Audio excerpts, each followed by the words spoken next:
What's up, wrestling world? Welcome back to Curtain Call, and the wild times for Stardom continue.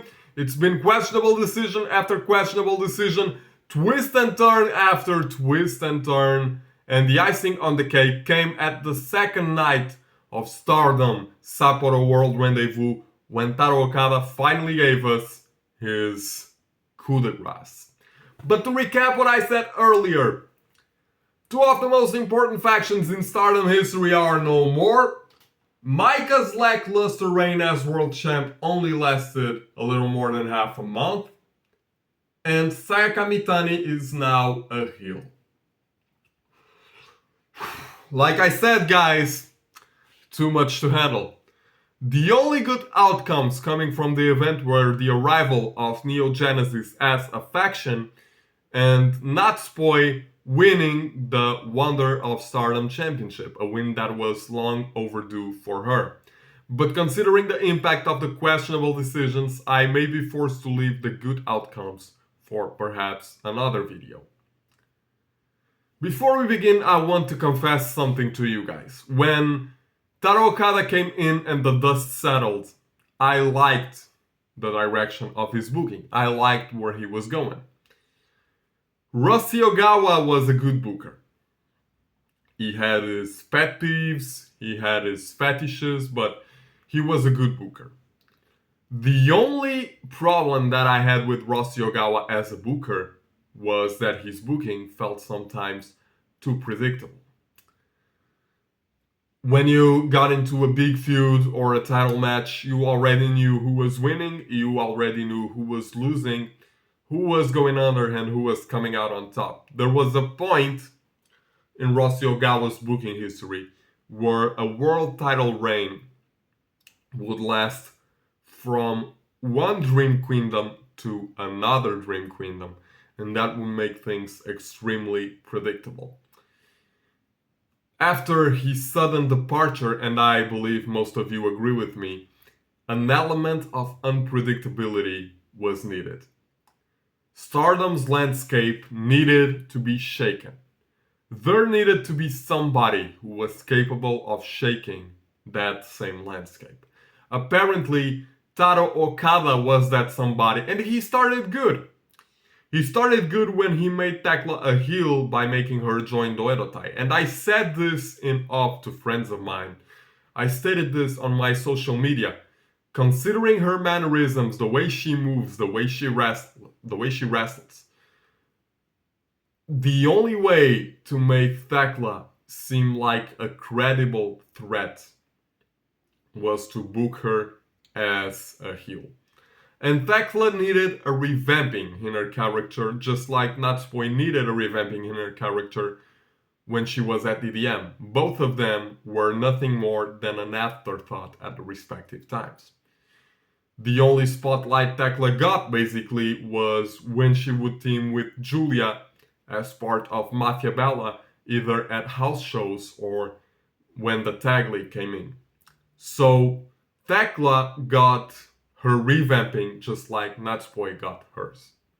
And that was a fine decision. That was a decision that I applauded then, and I still applaud to this day. But for one good decision came two bad decisions. Let's start with Sayaka Mitani being a heel.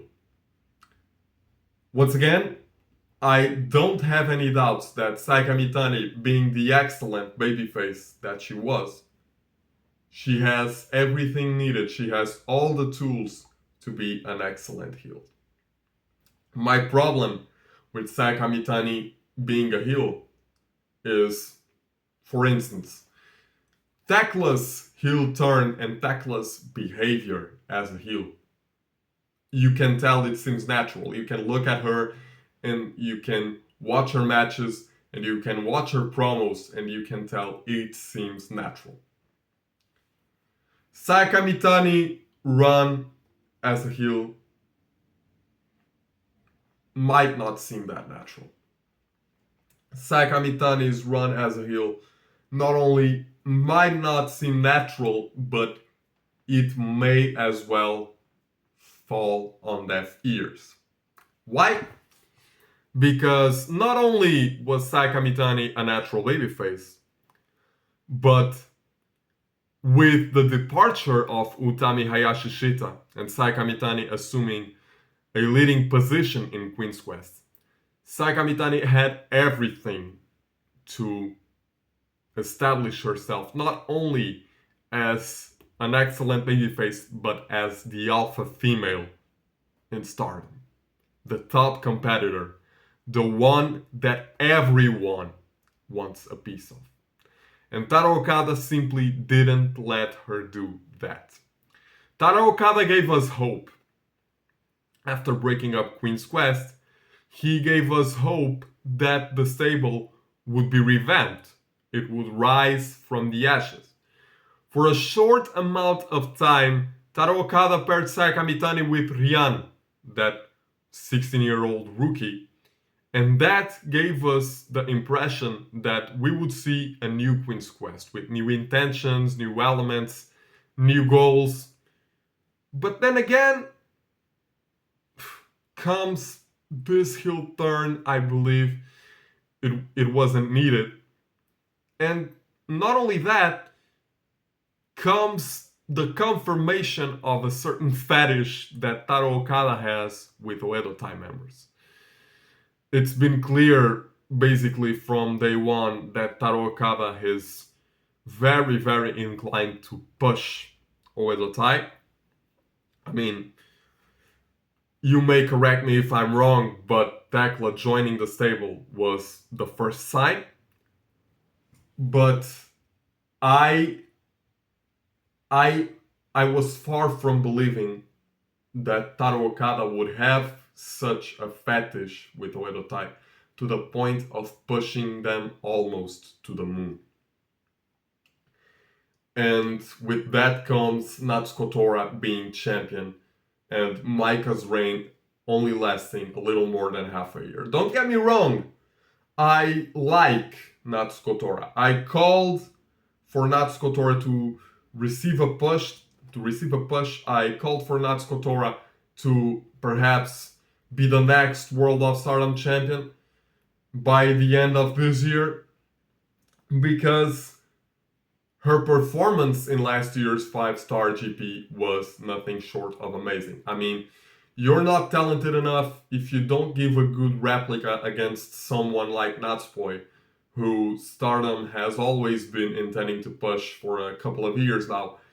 You're not talented enough if you don't make 15 points in a GP that lasts for almost 2 months. If you do those things, if you give Natsupoi a run for her money, if you make 15 points in a 2-month round robin tournament, you have to be good. You have to have something in you. Just like, and to correct myself a little bit because I don't want to be misinterpreted, just like you may be good, but you may have a lackluster tournament.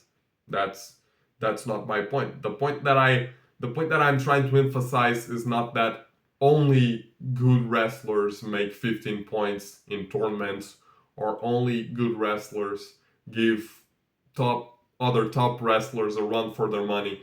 But what I'm trying to say is, if you do those things, then you have definitely something in you. And I noticed that last year with Natsuko Tora. I noticed that Natsuko Tora is a very complete wrestler. She's strong as she is agile.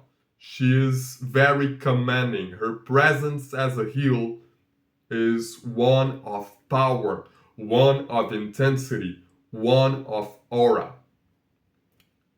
However, this was not the time for Natsuko Tora to be World of Stardom champion. First off, because the first half of Maika's reign was lackluster, but Taro Okada still had a few months to possibly correct things. Then, because Hifi made a logical booking, He would create Sayaka Mitani's redemption arc, just like, for instance, Rossy Ogawa created Julia's redemption arc a couple of years ago. He would propel Sayaka Mitani to the moon, he would make her win the 5-star GP, he would make her beat Maika, and he would make her have her moment. Because Sayaka Mitani was ready. Sayaka Mitani was on top of the world. Sayaka Mitani deserved it more than anybody else, considering that she was the odds-on favorite and she was the booked one to win the 5-star GP last year, and her absence made Rossy Ogawa look out for other options. So this was not the time for Natsuko Tora to be champion. This was not the time for her to ascend to the top. And I believe that Natsuko Tora being champion was Taro Okada's attempt at proving everyone wrong, at trying to silence the critics, and trying to prove that in spite of his recent booking, namely when it comes to Oedo Tai and his fetish and the accusations that he has some kind of fetish with the stable, that he could still make a lot of great things with Oedo Tai as a whole. Well, that remains to be seen, but I don't think that Natsuko Tora was the right choice to be World of Stardom champion right now. And then the new faction, Hate. Don't even get me started on the name, alright? The name is cheesy, the name is too in your face for my tastes. We already know that they are heels, okay? You don't need to rub that on our faces. But I don't think that you needed to form such a huge faction like the one Stardom has right now in 8.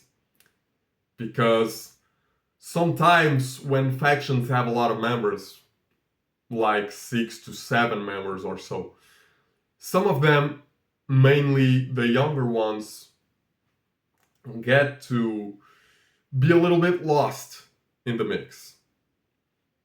They don't get to show their worth. They don't get to have enough TV time to prove themselves.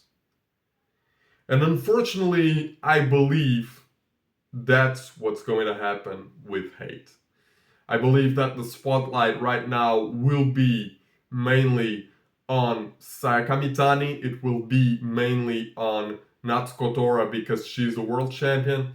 But members like Ruaka, members like Rina, members like I'm not even counting Fukigen Death anymore because Fukigen Death acts more like a mascot. But members like Ruaka, members like Rina, they will get a little bit lost in the mix because there are too many people ahead of them in the faction's hierarchy.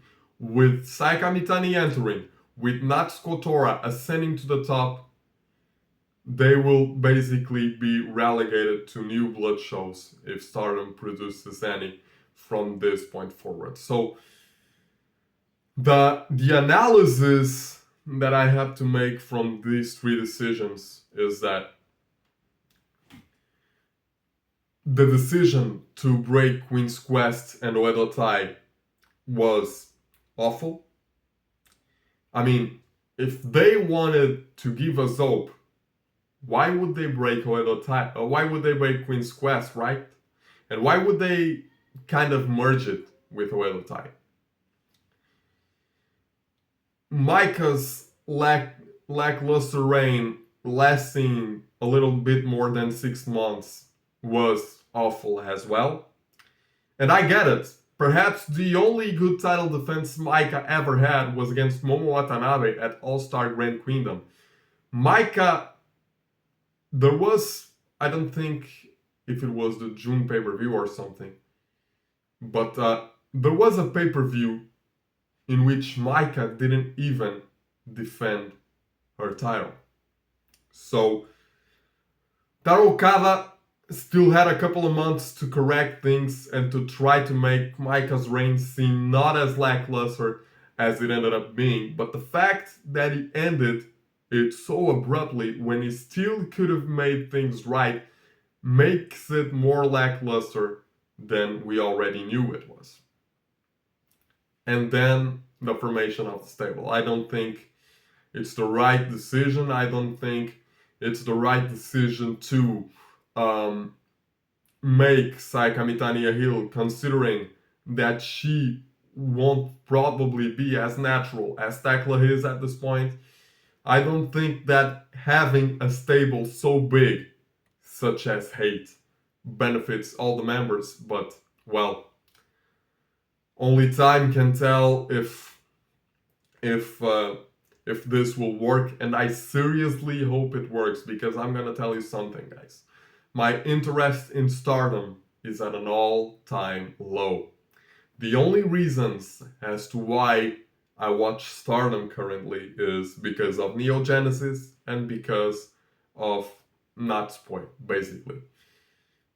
There's nothing tangible that appeals to me in Stardom right now other than those two factors. There's nothing really exciting that appeals to me in Stardom, considering the way the booking has been over the course of the past 2-3 months. I seriously hope that this new Sayaka Mitani heel turn and the new faction called Hate and all these changes that Taro Okada has been making over the course of this past month, I seriously hope they work, because if they don't, Stardom will suffer a bit, because the less people you have watching your shows, the more you'll grieve, economically speaking. And Stardom, like every wrestling company in the world, Stardom needs money.